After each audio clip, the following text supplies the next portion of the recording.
परमपूज्य सद्गुरू श्री निसर्गदत्त महाराज यांचा आज प्रकट दिन आहे. जन्मदिवस म्हणता येत नाही. संत सद्गुरू ज्ञानीपुरुष अवतारी असतात. जगाच्या कल्याणा संतांच्या विभूती तर ते प्रेषित असतात. परमात्मा स्वरूप म्हणून जगाच्या कल्याणाला प्रकट झालेले असतात. सद्गुरू निसर्गदत्त महाराज आजच्या दिवशी प्रकट झाले. आजचा दिवस शुभ हनुमान जयंती, चैत्र शुद्ध पौर्णिमा, हनुमान जयंती. आणि हनुमान जयंती दिवशी जन्मलेलं बालक म्हणून वडील आणि त्याचं नाव मारुती असेल.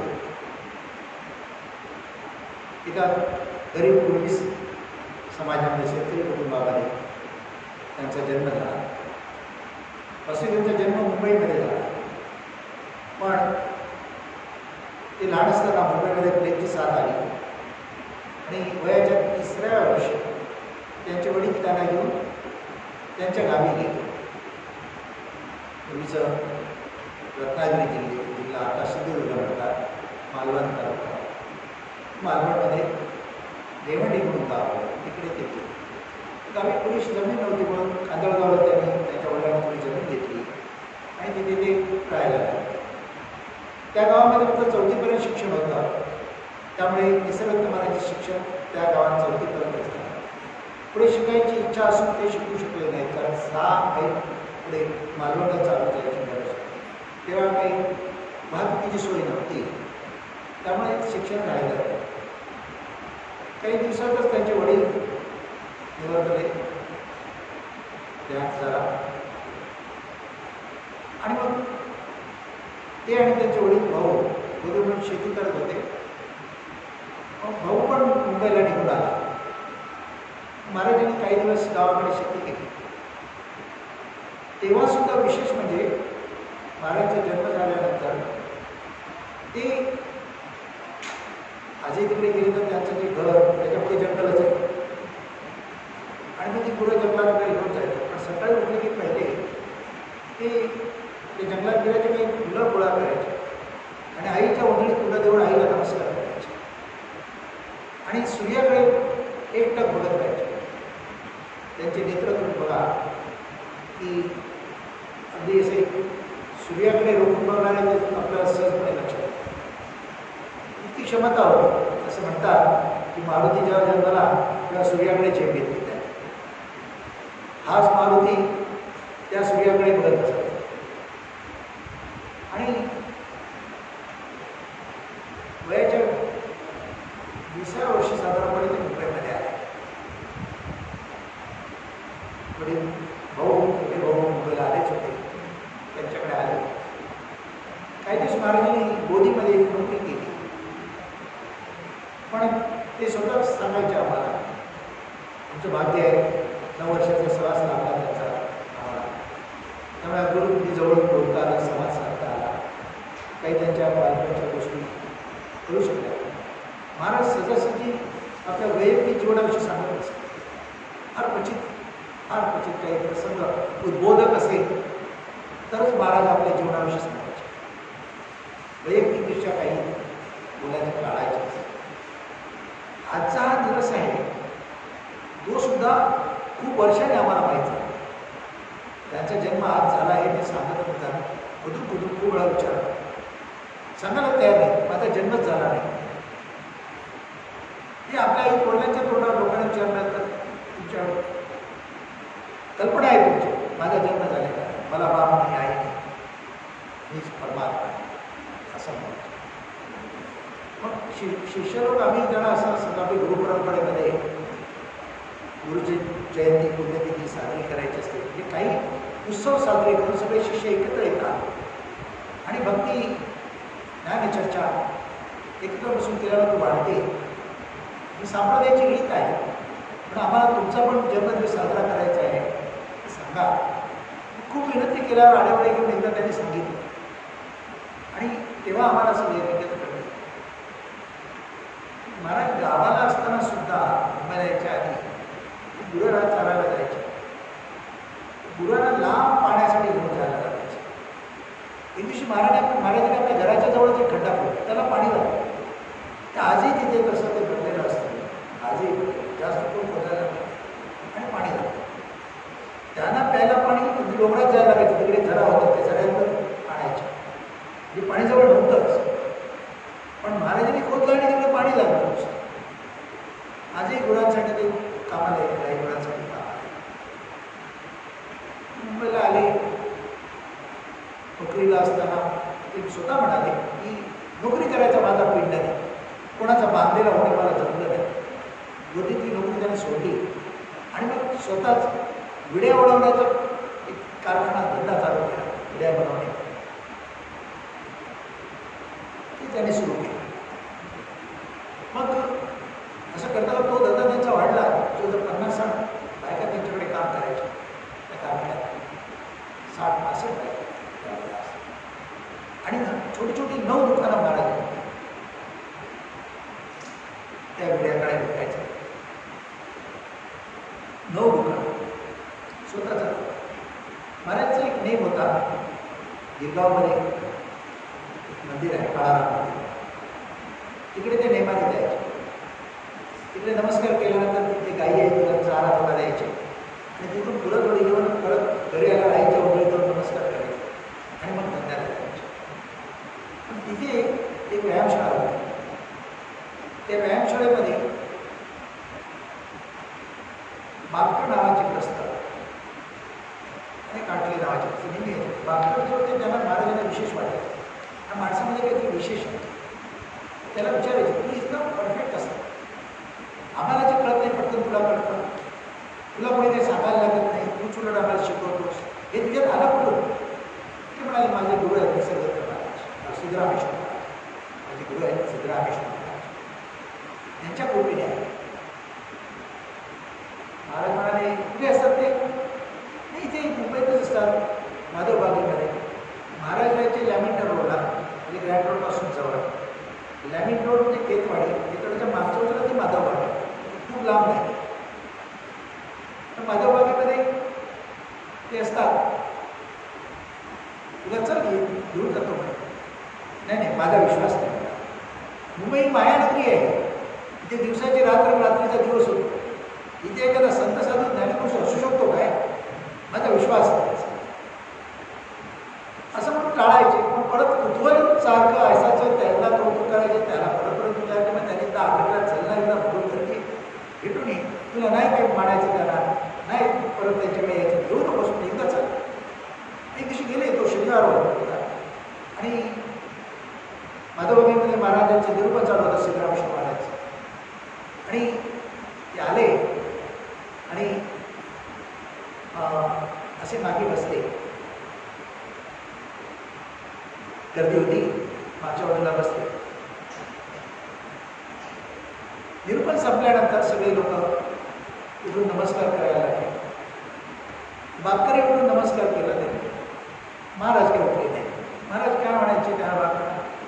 अरे माणसात देव असतो. तू म्हणतो इथे जेव्हा सिद्धरामेश्वर सांगायचं तेव्हा म्हणाले माणसात देव असेल त्या मला नाही वाटत, काहीतरी थोतांड आहे. असे लोक थोडे या कलियुगात थोडे जन्माला येणार आहे. मी काय अशा लोकांच्या पायावर मस्तक ठेवणार नाही असं म्हणायचं. म्हणून ते उठले नाही, ते तिकडेच बसून राहिले. सिद्धरामेश्वर महाराज म्हणून तिकडे गेले त्यांच्याकडे आणि एकच वाक्य म्हणाले, मला माहीत आहे तुला जे हवं आहे ते या सर्वांना नको आहे आणि या सर्वांना नको आहे ते तुला हवं. बस महाराजांना इथे काय खोकलाट बसली माहीत नाही. महाराजांनी साष्टांग नमस्कार केला सिद्धरामेश्वर महाराज. मग म्हणाले खोकलाट पटली का? सिद्धरामेश्वर महाराज चल तुला बोलून करू. आणि शनिवारी त्यांना बोलून योगायोगाने कसं आहे बघा, हनुमान जयंती दिवशी महाराजांचा जन्म, त्या दिवशी शनिवारच होता आणि हनुमान जयंती आणि महाराजांना अनुग्रह मिळाला तोही शनिवारच होता आणि मिळालं नाव काय? सिद्धरामेश्वर. हे मारुतीला आहे. सिद्धरामेश्वर भेटले तिकडे. म्हणजे ते नातं पक्क होतं, पहिलं ठरलेलं होतं. हा मरा आणि हा मारुती त्याचा दास होता. भेट झाली.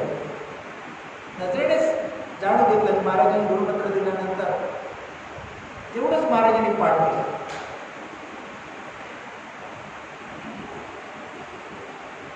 महाराजांना लोक विचारायचे, तुम्हाला हे ज्ञान कसं झालं, काय केलं तुम्ही?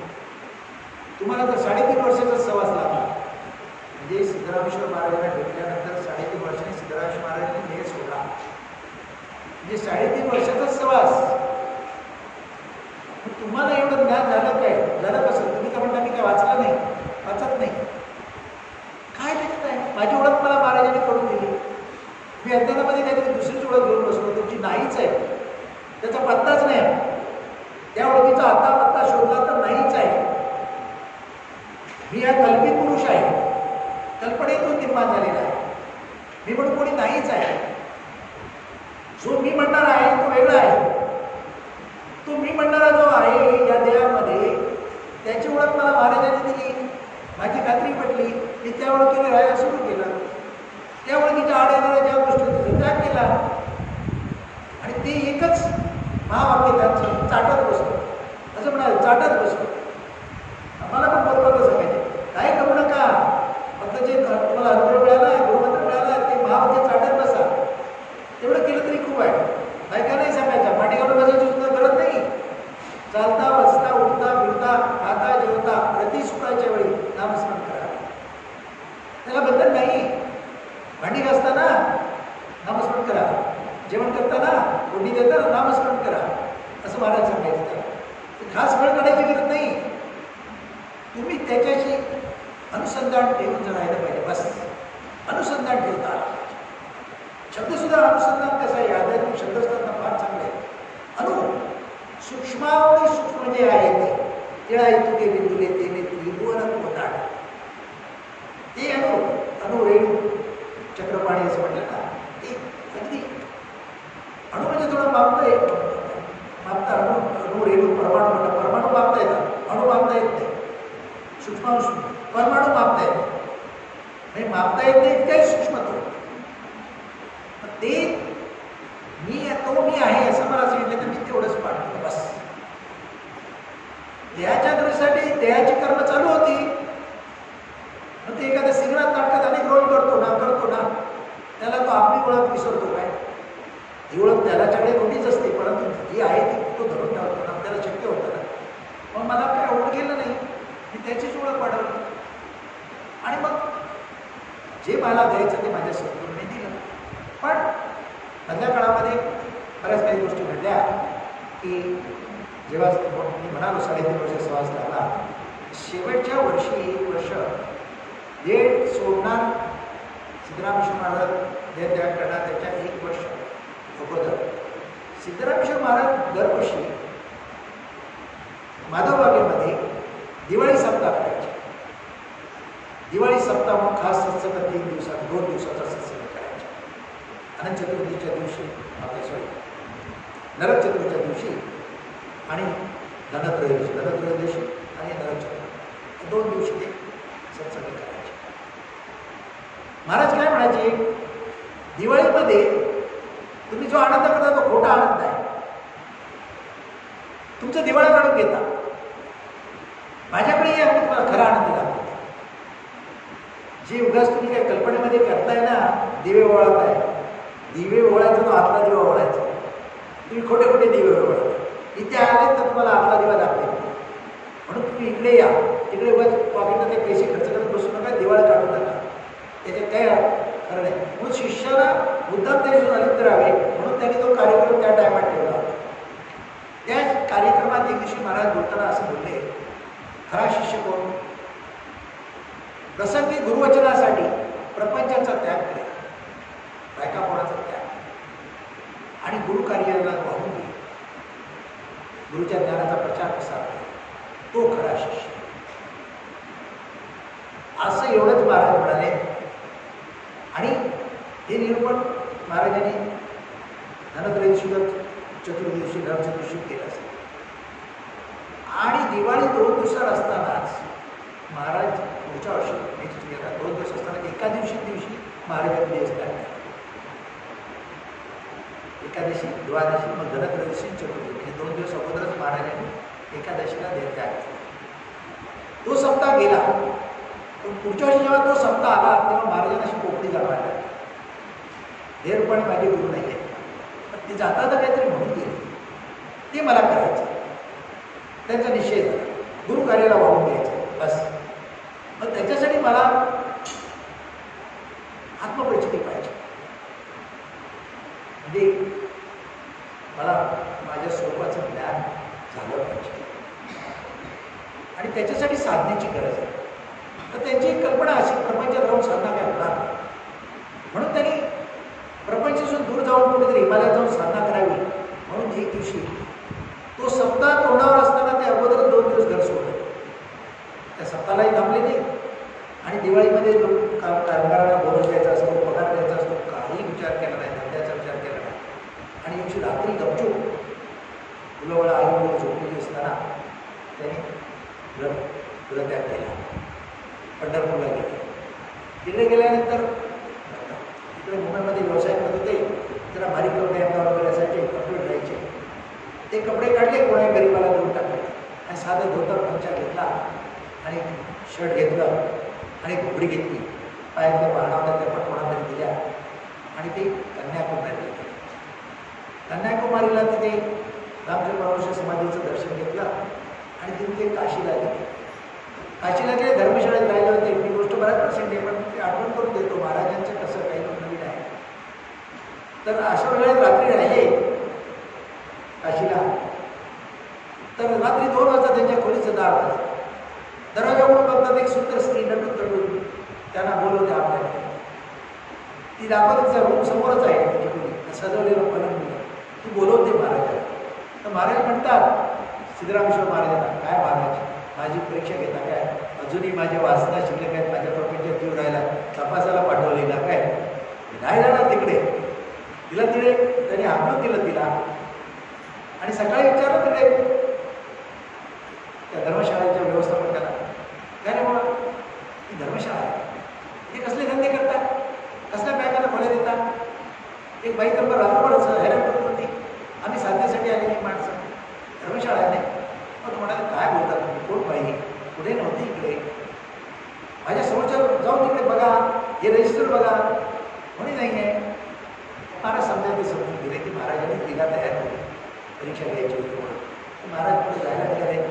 ते रस्ता चुकले, ही सद्गुरूची स्कीम आहे. असे सद्गुरूला आपल्या स्वरूपाचं भक्त शिक्षणात कळताना कधी कधी शिष्याच्या जीवनामध्ये कष्ट पण आणतात, पण शिष्याने त्यावेळी पूर्ण श्रद्धाविश्वास ठेवून जीवन करून चालूच ठेवला पाहिजे. नाही तर काही शिष्यामध्येच दोष देतात आणि सोडून देतात.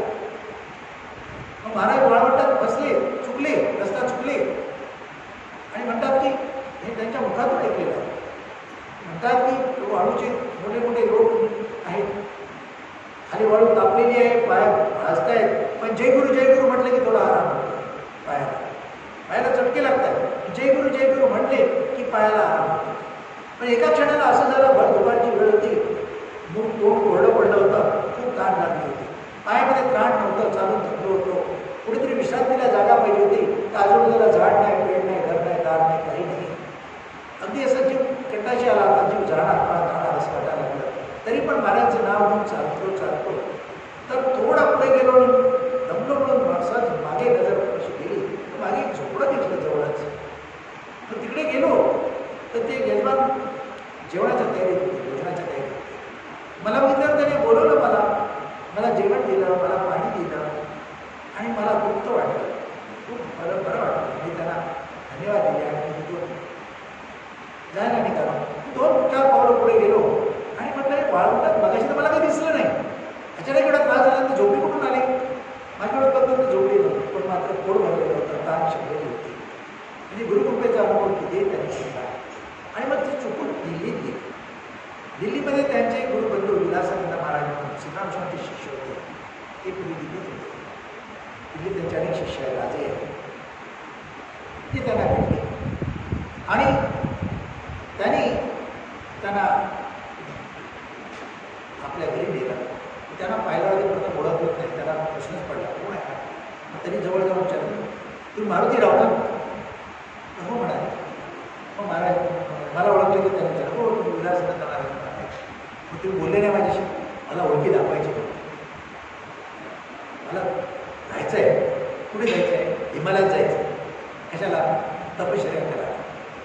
आपली गुरुपरंपरा बघा, असं कोण घरदार सोडून गेलेलं नाही आहे आणि इत्यादी जायची गरज नाही. कुठेतरी एकांतात बसून करू शकता तुम्ही. हिमालयात जायची गरज नाही. चला माझ्या घरी म्हणाले. त्या घरी गेल्या त्यांना चांगले कपडे दिले, आंघोळ पाणी दिले आणि मुंबईचं रिटर्न तिकीट दिलं आणि समजावून सांगितलं घरी जा आणि घरी साधना करा. महाराजची कृपा होईल तुम्हाला. आमच्यावर जरी तुमच्यावर भक्ती आहे. घरी आले, त्यांचा ऐकलं का? घरी आले आणि घरी आल्यानंतर आले तर त्यांची 9 दुकानापैकी 8 दुकान गेली, एकच दुकान शिकलं. धंदा तो गेलाच. त्यांनी अजिबात डरपडले नाही. त्या दुकानात बसायला सुरू केलं आणि आपल्या घरदारांची चाळीसारखं होतं, त्याला उंची होती थोडी, त्याला पोटमाळा केला आणि पोटमाळ्यावर एक लाकडाची शिडी लावली आणि खालून वर जायचं आतूनच असं आणि तिकडे त्याने आश्रम चालू केला. पूजा विधी केली. सिद्धराम चव्हाणचा एकच फोटो, कोणाचे फोटो लावलेले, एकच सिद्धरामचा फोटो त्यांच्या आश्रमात होता. नंतर त्यांनी रवण वर्षींचा एक फोटो लावला आणि भाऊसाहेब महाराजांचा फोटो लावला. बाकी पुढे जास्त द्यायचं. चांदीचं मस्त असं केलं होतं. 2 सीन होते आणि त्याच्यावर सिद्धरामचा फोटो चांदीच्या फोटोमध्ये त्याची पूजा केली. त्यांचा क्रम पण तिचा असा होता की ते पहाटे जवळजवळ 4 लावून 5 लाख आकड्या करायचे आणि 7 लाख दुकानात यायचे. दुकानात 9 वाजेपर्यंत असायचे. 9 वाजता दुकानातून निघायचे आणि मग परत जायचे. पूजेची तयारी करायची. 11 वाजता पूजा, सकाळचं पूजा, नाचमत वाचन हे पण करायचे. 1 ते 3 त्यांचा विश्रांतीचा वेळ होता. मग हळूहळू शिष्य येत होते, वाढत होते. 3 ते 5 लोकांना भेटत होते. मग नंतर प्रदेशी लोक यायला लागले. कारण त्याला कारण होतं मॉरिश म्हणून एक ग्रस्त आहे महाराजांकडे. ते सगळ्या आपल्या भारतातल्या सगळ्या संतांना भेटले होते. सगळ्या संतांना त्या काळात जे संत होते सगळ्यांना भेटून आले होते. पण योगायोगाने ते मुंबईत आले आणि मुंबईत आल्यानंतर महाराजांचे एक शिष्य मंत्री होते, एक सभापती होते विधानसभेचे. ह्या लोकांची त्यांचा संबंध होता. ते गव्हर्नमेंट सर्व्हिसमध्ये होते आणि त्याला भारतानंद एक पदवी दिली होती सरकारने. हुशार माणूस मॉरिश. त्यांना महाराजांच्या विषयी ऐकून त्या दोघांकडून बाबासाहेब फडणवीस जे मंत्री होते ते आणि सभापती जे विसपा यांच्या मुखातून ऐकून त्यांना कुतूहल झाला. गव्हर्नमेंट म्हणाले मला घेऊन चला. मॉरिश पिडमन मला घेऊन चला. मॉरिश पिडमन महाराजांना भेटायला आले. महाराजांचे बोलणं काही इंग्लिशमध्ये त्यांनी प्रश्न विचारायचे. महाराजांनी कोणते ट्रान्सलेट करत होतं आणि महाराज मराठीमध्ये त्याचं उत्तर देत होतं. पण ते ऐकून एकदम ते खूप समाधान झाले. ते म्हणाले माझा शोध संपला, मी आता पुढे जाणार, मला जे हवं ते मिळालं, हे चरण सोडणार. मग महाराजांनी त्यांनी अगोदर घेतला. नित्यनेमाने यायला लागले. महाराजांनी पण करता रेकॉर्ड करायला लागले. मग त्याचं इंग्लिशमध्ये ट्रान्सलेशन करायला लागले. असं करता करता त्यांनी जे काही संचित केलं त्याचं एक पुस्तक बनवलं आणि ते आय एम दॅट आज 38 भाषांमध्ये जगामध्ये प्रसिद्ध झालेलं आहे. तर ते पुस्तक वाचून बरेचसे लोक यायला लागले. त्यांच्यासाठी 1 ते 3 हा महाराजांनी टाईम त्यांच्यासाठी ठेवला आणि मग साधारणपणे नाही 3 ते 5 त्यांच्यासाठी टाईम ठेवला होता. 1 ते 3 महाराज विश्रांती करायचे. 5 वाजता साधारणपणे महाराजांचे परत संध्याकाळचे भक्त यायला सुरू व्हायचे. मग संध्याकाळी दुपारचं भजन 5 वाजता, रात्रीचं भजन असे 8-9 वाजेपर्यंत चालायचे.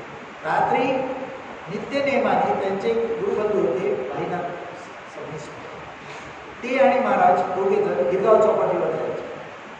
साधारणपणे 9 वाजता दोघे जायचे आणि रात्री 2 वाजेपर्यंत तिकडे ध्यानाला बसायचे. रात्री 2 वाजे असा त्यांचा नेम जवळजवळ 14 वर्ष. 14 वर्ष तुम्ही त्यांनी बोलला. 2 वाजता महाराज आले की त्यांचं ताट टेबलावर ठेवलेलं असायचं. स्वतः घ्यायचे, जेवायचे, ताट घेऊन द्यायचे, कोणाला त्रास द्यायचे आणि परत थोडं काहीतरी झोपायचे आणि परत संपूर्ण 4 वाजता उठायचे. म्हणजे फार झोप कमी आणि साधनेमध्ये पुरा दिवस आणि आपली प्रापंचिक कर्मे करत असताना त्यांनी सर्व साधना केली. पण जेव्हा महाराज ते 11 महिने जवळजवळ 11 महिने ते फिरले, 1 वर्षाच्या आसपास, त्या काळात जेव्हा परत आले तेव्हा त्याच्यामध्ये खूप बदल झाला. त्यांचे जे गुरुबंधू भाईनाथ महाराज रोड पेटायच्या वेळेस मारुती तुला तर ध्यान झालं आहे, तू काय बोलतोस तुला माहीत आहे का? तर महाराज ऐकायला तयार नाही, मला काय ज्ञान, मला ज्ञान काय असं माहीत. मग त्या दिवशी ते जे बोलतात ना ते भाईनाथने रेकॉर्ड केलं आणि रेकॉर्ड करून त्याला वाजवून दाखवलं. वा एक तरीही कबूल करत नव्हते, तरी भाईनाथ महाराजच्या तुझ्या गावाला फिरायला जाऊ. मग गावच्या लोकांमध्ये ठिकठिकाणी ओळखीच्या लोकांमध्ये जाऊन त्याच्यावर निरूपण करून दिली आणि ती रेकॉर्ड केली. तीच त्यावेळी ते 14 निरूपण त्यांनी पब्लिश केली त्यावेळी महाराज, आणि ती महाराजांना दाखवल्यानंतर महाराजांची. पण ते कळत होतं त्यांना, मुद्दाम स्वीकारत नव्हते, शिष्य करायचे नव्हते. त्यावेळी पण ते काही लोक यायचे अनुग्रह द्या नाही नाही, तेव्हा ते महाराजांचे एकच काळसिद्धेश्वर म्हणून ते गुरुपदा होते. मला त्यांच्याकडे कोण दाखवलं, त्यांच्याकडे जावं, आणि आपण सुद्धा नाव द्यायला पाहिजे. पण शेवटी जे हिरा आहे तो चमकतोच, तो लपून राहत नाही. काही लोकांनी सुरुवातच केली, आग्रहच केला, महाराजांनी आम्हाला द्यायला सुरुवात केला. तो साधारणपणे वयाच्या 7व्या वर्षी, म्हणजे 50 वयाच्या 50 वर्षात 60 वर्ष 10 वर्षात ते ज्ञान बोलत होते, पण गुरुपद घ्यायला तयार नाही. वयाच्या 7व्या वर्षी महाराजांनी शिष्य करायला सुरुवात केली. पण सगळ्यांना गुरुपत्र देत नव्हते, फार स्ट्रिक्ट होते. मग ती तपासून बघायचे, त्यांना कळायचं अंतर्ज्ञान होतं, त्यांना पूर्ण अंतर्ज्ञान, त्यांना कळायचं हा भक्ती करणार का, तरच त्यांना वाटलं तरच. नाही तर जसं आपण जरी कुणी नेला आधी साधी सगळ्यांना समजलं शिष्याला, मला विचारल्याशिवाय कोणाला इथे घेऊन यायचं नाही. म्हणजे प्रसिद्धीपासून किती अलिप्त होतं. मला विचारल्याशिवाय इकडे कोणाला इकडे घेऊन येऊ नका असं सरळ सांगायचं. आणि तू आल्यानंतर त्याला थोडीशी त्याची जुनी गोष्ट केली की त्याला कळायचं करणार होती. कोणी सांगितलं गुरुमंत्र द्या, योग्यवाटा ताबडतोब द्यायचे, योग्यवाटा तू 5 गुरुवारी ये, तू 10 गुरुवारी ये, तू 4 गुरुवारी ये, असं त्यांना सांगायचे. म्हणजे इकडे नेमाने मग बघतो, असं लगेच नाही द्यायचं. हे नाहीतर लोक गुरुमंत्राला आला की ते लागतात लगेच.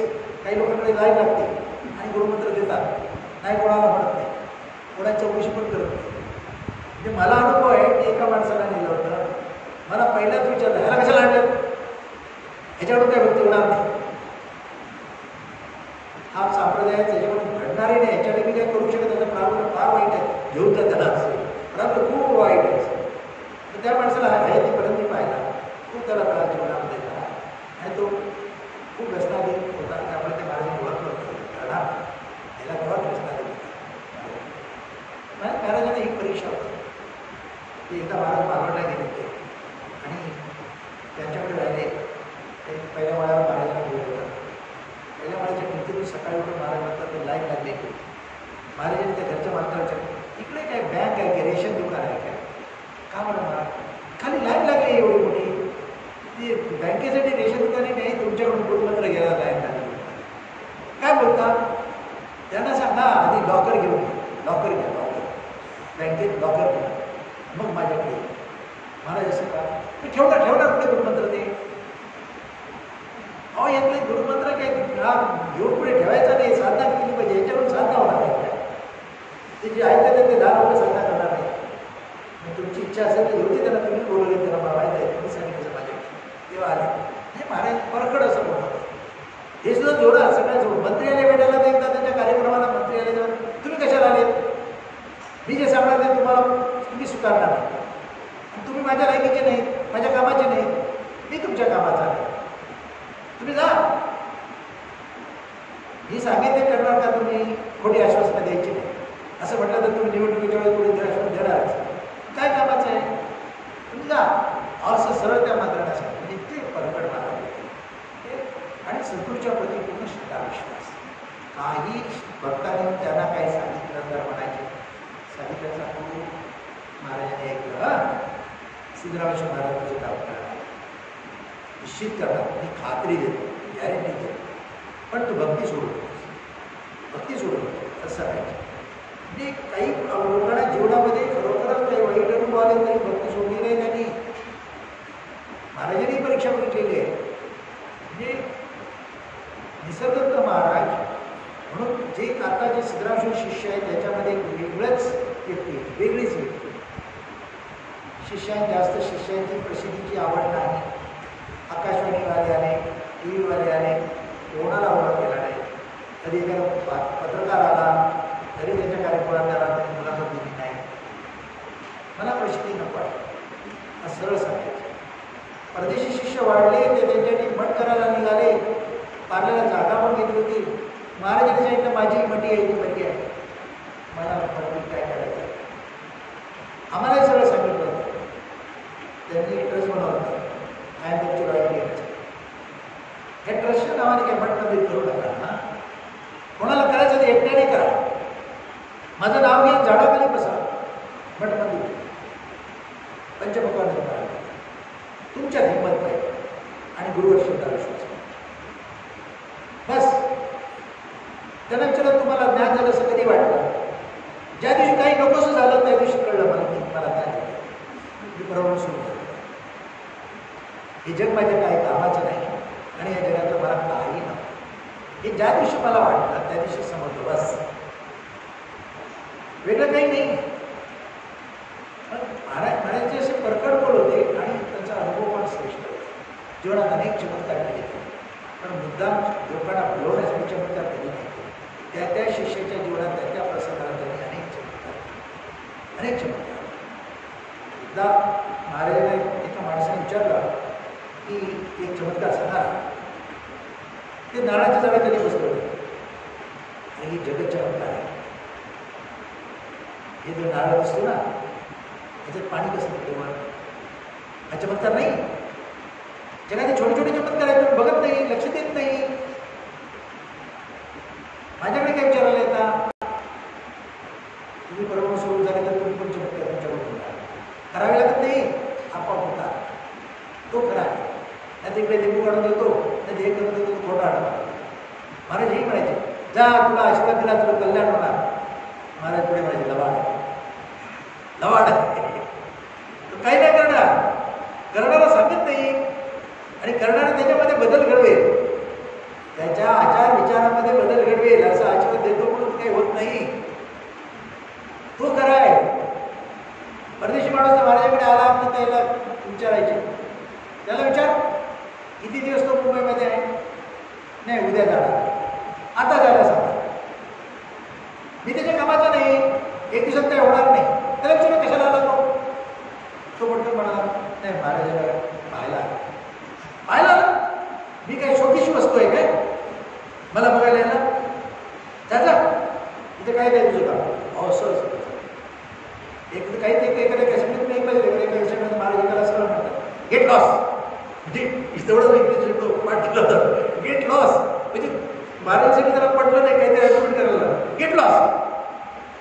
एक लुडी म्हणून त्यांचा शिष्य होता, खूप प्रश्न विचारून सांगायचे, मुद्दाम करायचं. त्याला कळत होतं तो ज्ञानी झाल्यानंतर मुद्दाम कळत होतं. त्याला तर सांगायचे झाला येऊ नको शिकडे, मग तो येणार. एक दिवशी नाही आला स्वतः विचार, अरे रुढी नाही आला असं परदेशी होता. म्हणजे इतकं ते आतून झाडत होते, परीक्षाही बघत होते, आनंदही घेत होते. म्हणजे फार वेगळाच म्हणजे प्रत्यक्ष प्रमाण. मी जेव्हा त्यांना पहिल्यांदा भेटलो ते त्या छोट्याशा दुकानात बसलेले होते आणि मी गेलो. मी तेव्हा मॅट्रिकची परीक्षा दिलेला विद्यार्थी होतो आणि गेलो. पण मी त्या लहानपणापासून देवाच्या शोधात होतो, खूप ग्रंथ वाचत होतो. तिकडे गेलो, पण ही व्यक्ती जो आता फोटो आहे त्या फोटोच्या वेशामध्ये दुकानात बसले, काही वस्तू देत आहेत. पण मला त्याला पाहिल्यानंतर वाटलं माझा शोध संपला, माझा देव मला भेटला. काय कोणाला शब्द सुद्धा त्यांचा ऐकला नव्हता, नुसतं पाहिल्यावर वाटलं.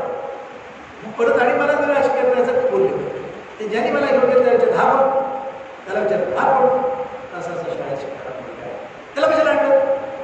मी त्याला तुम्हाला भेटायचं खूप आग्रह. ठीक आहे आधी शिक्षण सोडू नकोस असं. मग मला वाटेल चला वर या. वर घेऊन गेले, मार्केटमध्ये बदल केला. पण तरी पण एक दिवशी लगेच मित्र दिला मी मागितला, पण भक्ती करत नाही. एक दिवशी स्वतः विचारलं गुढीपाडव्या दिवशी, तुम्ही अनुभव घेतला का? मित्र घेतला का? महाराज नाही. चला आज तुम्हाला गुरु देतो. लोक आश्चर्य गेले, न मागता गुरुमंत्र देणारे माणूस व्यक्ती तुम्ही पहिल्या नाही तर मागायला लागायचं नाही. आणि त्यांनी मला गुरुमंत्र दिला गुढीपाडव्या दिवशी आणि मंदिर पण गुढीपाडव्या दिवशी दिलं. ठरवून नाही, आपोआप माझ्या स्वप्नात पण नाही. आज गुढीपाडव्याची मी गुरुमंत्रांकडून हे करतो, स्वप्नात अजिबातच करतो आणि झालं. म्हणजे त्यांचं नाव घेतलं तर मला जेवढं ते कमी पडलं नाही. आणि आमच्या देवाचा शोध सुटला. त्याने एकच सांगितलं, स्वला जाणा आणि स्वस्थ, स्वला जाणा आणि स्वस्थ. स्वला जाणं म्हणजे काय? तुमचे स्वरूप जाणं, तुम्ही कोण आहे ओळख, आणि स्वस्थ राहा. मी कोण आहे म्हणून मी स्वस्थ राहू कसा? तर तू देवच आहेस हे जर तुला कळलं, तू स्वस्थ झाला असतो. तूच परमात्मा आहेस. मग तुला कोणाकडे मागणे नाही, ती चिंता काही संपली. ते वामनराव म्हणायचे ना, वामनराव म्हणायचे, तूच आहे तुझ्या जीवनाचं शिल्प, तुझं भविष्य तूच घडवून आहेस. फक्त तुला मार्ग मिळाला नाही, मार्ग सांगणारा भेटला नाही. मार्ग सांगणारा सत्य भेटला आणि तो त्याने सांगितल्याप्रमाणे साधन भक्तीचा मार्ग तू स्वीकारला, तुझं जीवन सुखाचं तू करणार.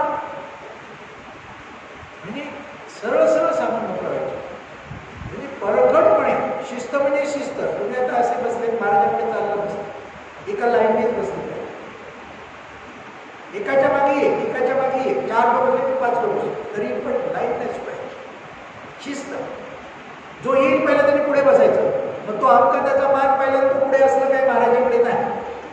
जो पहिला येईल त्याने पुढे बसायचं, मग त्याच्या मागून येईल ते मागे मागे मागे मागे बसायचं. येणारे पिशवी, पाटल्याची पिशवी सुद्धा आवाज करायचा नाही, कारण आल्यानंतर प्रत्येकाने ध्यानाला बसायचं. एकमेकांची चौकशी करत नाही. महाराजांच्या मठामध्ये शिस्त काय होती की यायचं ध्यानाला बसायचं, चर्चा नाही, बोलणे नाही. पिशवी सुद्धा आवाज नाही करायची, सावकाश ठेवून द्यायची तिकडे. महाराज जोपर्यंत काही बोलत नाही तर पुढे काय बोलायचं. ते एक लाईनला घेऊन ध्यानाला बसायचं. काही माणूस होते तर लहान मुलांना आणून जाताना सगळं सांगायचे, ह्या भाषेत बोलायची, बॅग कशाला घेऊन आलीस म्हणून विचारायची. ठीक आहे, हे ठिकाण आहे काय पोराबाळांना घेऊन यायचं, इथे साधना भक्ती करायला आली ना, त्या पोराला सांभाळणारच की तू साधना भक्ती करणार. उलट इतरांचं पण लक्ष तुझ्या त्या पोराकडे जाणार, त्याच्या डोळ्याकडे. इतकं स्पष्ट सांगायचं, इतकं स्पष्ट. म्हणजे त्यांच्या जीवनाचा प्रसंग सांगायला खूप उशीर लागतो. कार्यक्रमाला करायला खूप काही सांगायचं आहे, खूप काही बोलण्यासारखं आहे. जे जाणून घेतील त्यांना जीवनात काही फरक पडणार नाही. कारण ज्याने ज्याने आनंदात वाचला आहे त्यांनी प्रत्यक्ष आम्हाला भेटून सांगितलं, आमचं वाचन आपलं एका ग्रंथा इतकं सुखद ग्रंथ दुसरा नाही, त्याच्या इतकं सुखदेव ग्रंथ दुसरा नाही. जे काही ज्ञान आहे एक्स्ट्रॅक्ट ते याच्यात सगळं आहे. सगळ्या प्रश्नाचं शंकाचं उत्तर याच्यात मिळालेलं आहे. बाकी रामकृष्ण मिशनमध्ये वगैरे तो ग्रंथ अभ्यासाला ठेवला. अमेरिकेमध्ये एका चर्चमध्ये गेलो, तिथे मला कळलं. तिथे गांधीनगरला एक दादा भगवान म्हणून गेले, प्रसिद्ध होऊन गेले सध्या. त्यांच्या आश्रमामध्ये एक व्यक्ती केली, आमच्याकडे नेहमी येणारी. म्हणजे मी तिकडे गेलो 200 लोक होते तिथे. ते 200 लोकांना परदेश होते. 200 लोकांच्या हातात आयंदा होते. दादा भगवान वाचत होते. म्हणजे ते ज्ञान ज्याने दिलं त्यांचे जन्मदिवस, त्यांची जयंती आपण साजरी करतो. आपलं भाग्य आहे ते आपल्या जीवनात त्यांचा ज्ञान दाखवतो. स्वराजान स्वस्थ राहा हा जो त्यांचा निसर्ग योगा निसर्ग सहज होणारी सहज होणार. पण ते आपल्याला स्वरा जाणता येत नाही. स्वरा जाणल्याने आपण स्वस्थ नाही. म्हणून स्वरा जाणायचं असेल तर आधी इतर काय होत आहे की गोडीत काढली पाहिजे. मला सांगायचे माझ्याकडे शिकायला यायचं ना, आता आधी काय शिकून मला ते पाठी कोरी करून ये, सगळं विसरून ये, पुसून ये, आणि मी काय सांगतो तिथून सुरुवात कर. बस काही नाही. माझ्या गुरुने मला सांगितलं असं तर विषय नाही, तू शुद्ध चैतन्य आहेस, तू परमात्मा आहेस, बस तू आत्मा आहेस. मी तेवढंच पाठ केलं बस. आणि त्याच्या अनुषंगाने मी साधना अभ्यास करायला सुरू केला. मी आत्मा कसा, मी मारुतीराव का नाही. म्हणून त्याने आपलं नाव आहे निसर्ग दत्त असं ठेवलं होतं. निसर्ग म्हणजे सहज. काही कोणी केलं नाही त्याच्याने मुद्दाम काही बनवलं नाही, काही प्रक्रिया क्रिया मुद्दाम केलेल्या नाही, सहज. आणि दत्त म्हणजे हजार, ऑलवेज प्रेझेंट. निसर्ग दत्त म्हणजे नेहमी हजर.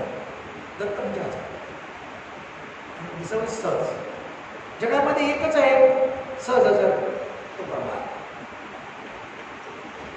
जगत मिथ्या ब्रह्म सत्य असं बारबार बोलतात लोक. सगळे ज्ञानीपुरुष स्वतः ज्ञानी समजले सो कॉल्ड गुरु सांगतात आणि मात्र जगाशी प्रेम करतात. ब्रह्म काय आहे? कल्पनेने गंधवलेलं आहे. अरे ब्रह्म कळलं तर कल्पना संपली. शिष्याची परीक्षा करण्यासाठी काय म्हणायचे? एखादा आला की काय म्हणते कल्पना, काय म्हणते भावना, काय म्हणते वासना, असं विचारायचे. तो तोंडाकडे काय बघतो? हा शोध घे. तुझ्या अंतर्यामी जी वासना भावना कल्पना आहे ती काय म्हणते याचा शोध घे. आणि तो शोध संपला ना की मी भेटलो तुला. मी तुझ्यातच आहे. तू आत काही दुसरं भरून ठेवलंय, तुझ्या खाली झाकला गेलेला आहे. ते आत भरून ठेवलं ते बाहेर काढून टाक. अंतर्यामी शुद्ध राहा. मी तुला प्रकटपणे दिसेल, सहजपणे दिसेल. म्हणून पुढे आणखी सांगायचे, तुझ्या आत्मज्ञानावेळेला अन्य कोणी देव ईश्वर गुरु नाही. हे शब्द त्याचे फार महत्वाचे आहे. तुझ्या आत्मज्ञानावेळेला अन्य कोणी देव ईश्वर गुरु नाही. म्हणून स्वला जाण. तुझं आत्मज्ञान तूच आत्मा ऐसे जाण आणि स्वस्थ राहा. त्याच्याच ते होऊन राहा. त्याचं किती जाण, त्याचे शब्द कसे होते? जाणीवेचा जाणता जाणीवेला ज्ञाता झाला. जाणीवेचा जाणता जाणीवेला ज्ञाता झाला. जाणीवेतून ते जाणीवेच्या जाणत्याला ओळखायचं आहे. जाणीव हा त्याचा मार्ग किंवा त्याचे आरसा आहे, ते दाखवणं. म्हणून तुमची जाणीव तपासत करा. तुमच्या ठिकाणी असणारी जाणीव हेच ज्ञान आहे आणि ईश्वर परब्रह्म ज्ञान आहे. म्हणून तुझ्या आत्मज्ञानावेळेला अन्य कोणी देवीश्वर नाही. किती शब्द शोधून काढले. परब्रह्माशी सांगताना काय सांगतात? अनुसंवेद संवेदनेला चेतना आली. शब्द किती सुंदर, कुठे तुम्हाला भेटणार आहे? अनुसंवेद संवेदनेला चेतना आ. मूळ मायेचा जन्म झाला. आदिशक्ती देवीश्वर स्थल कारण आहे. आणि त्याच्यातून गुणमाया फसवली. आणि गुणमाया जेव्हा निर्माण झाली, विकल्प सुरू झाला आणि मग पंचभावधारी आकार निर्माण केला. आणि मग त्यांच्या संयोगातून 84 जीवसृष्टी निर्माण झाली. पण आधी अंती कोण आहे? त्या मूळमायाने अहमशी जी जाणीव झाली, तर जाणीवेचा करता, जाणीवेचा जाणता ते परब्रह्म जे निर्गुण आहे, निराकार आहे. पण आहे नाही जाऊ नये. आहे म्हणून दाखवता येत नाही, नाही म्हणून स्वस्त बसता येत नाही. काही नाही म्हणणारा तोच आहे आणि आहे म्हणणारा तोच आहे. कधी कोणी विचारतो कोण आहे रे तिकडे, तो म्हणतो कोण नाही. कोण नाही म्हणणारा असतो ना तिकडे, म्हणून तो आहेच आहे. म्हणून बाकी सगळं जे दिसते वाचते आहे ते नित्य आहे, तो आहे. म्हणून ब्रह्मसत्य ब्रह्मसत्य असं म्हटलं. आणि तीच तास धरून चालले तुम्ही तर तुम्हाला एक दिवशी त्या मुकामाला पोचता येईल. त्याच्यासाठी काही जास्त वाचायला, जास्त काही साहस करायला, फक्त अज्ञानाची चुकीची ओळख करून ठेवलेली त्याचा त्याग करायचा आहे. आणि जे खरं नाही त्याच्यावर प्रेम करतात ते थांबवायचं आहे. जे मायारूपी आहे, दिसते भासते आणि नाचते, त्याच्यातून तुमच्या पुढ्याकडे धडपडता तिथून कायमचं सुख कधी समाधान होणार नाही, शांती पूर्ती होणार नाही. तर जे शाश्वत आहे त्याचा अंगीकार करा. तुम्हाला वरवरचं रंगीबेरंगी दिसतं, तुमचं भाव मन तिकडे जातं, पण त्याची सत्यता तुम्हाला माहीत नाही. पण जे खरे आहे त्याचं ते तर आणखी आनंद नाही. त्याच आनंदाचा कंद मग अशा बांधून म्हटला ना, आनंदाचा कंद अय्या नेहमी नाही करत. आनंदाचा कंद देवकी नंदन पाहिला. हौसमयाने वसुदेवाने देवकी नंदन वाहिला. तो आनंदाचा कंद संसार प्रपंच केला, पण म्हणत मी आहे, ही परमात्मा आहे. मी ईश्वर आहे, जगदीश्वर आहे. तुम्ही प्रत्येक जण त्या परमात्म्याचा अंश आहे, परमात्माचा. कारण देहाच्या ओळखीमुळे संभ्रमात केलेला आहे. महाराजांना एवढंच सांगायचं होतं. आणि त्यामध्ये जे मोठं पुस्तक उघडलं तुमच्या शंका दूर करण्यासाठी. ज्ञान म्हणून फार मोठे आहे, ते तर स्पष्ट आहे. ते जर तुम्ही ओळखलं, जाणलं आणि ते धरून ठेवलं, आपलंसं केलं तर तुम्ही मग काही धंदा व्यवसाय करा. तुम्ही देहाच्या गरजेसाठी जी सुखं भोगायची भोगा काही करत नाही, पण विवेकाने जे विद्या आहे त्याचा नाद सोडा, जे सत्य आहे त्याचा नाद. देहाला जितकं गरजेचं आहे तेवढं जप करा. अतिची हाव करू नका, त्याने दुःख वाटायला आहे, सुख येणार. देहाची चिंता पण करायची गरज नाही. तुम्ही त्याचं चिंतन केलं तर तुमच्या देहाची चिंता होणार. म्हणून आपल्या संप्रदायामध्ये काय सांगितलं आहे? भाऊसाहेब महाराजांनी सांगितलं, माझी 4 वचने म्हणा, तुमचा प्रपंच मी चालवला. सिद्धरामेश्वर महाराज दे ठेवताना काय म्हणतायत? शिष्याला म्हणतात, हात जोडतो, पदर पसरतो, एकच मागणे मागतो, हे स्वतःला म्हणताय. माझ्या भाऊरायाची 4 वचनं सोडली. भाऊसाहेब महाराज म्हणतात, अंगावर वीज पडली तरी ध्यान सोडू नका. अंगावर वीज पडली तरी ध्यान सोडू नका. सिद्धरामेश्वर महाराज म्हणतात, घरात प्रेत झालं तरी आरती करायची सोडू नका. याच्यामागे कारण आहे, याचे कारण आहे. कारण तो आहेच आहे ना. जे जे नाचलं गेलं काय झालं, तुम्हाला त्याचं दुःख वाटतं, पण ते खरंच नव्हतं, ते जाणारच होतं. हा विचार पक्का झाल्यावर कशाची चिंता करायची गरज आहे? म्हणून अज्ञानात वागू नका, ज्ञानदृष्टीने वागा. निसर्गयोग काय आहे त्याचा तपास करा, अभ्यास करा आणि तो अंगीकारा. तुमचं जीवन सुखाचं, समृद्धीचं, आनंदाचं होईल. राजा राधिका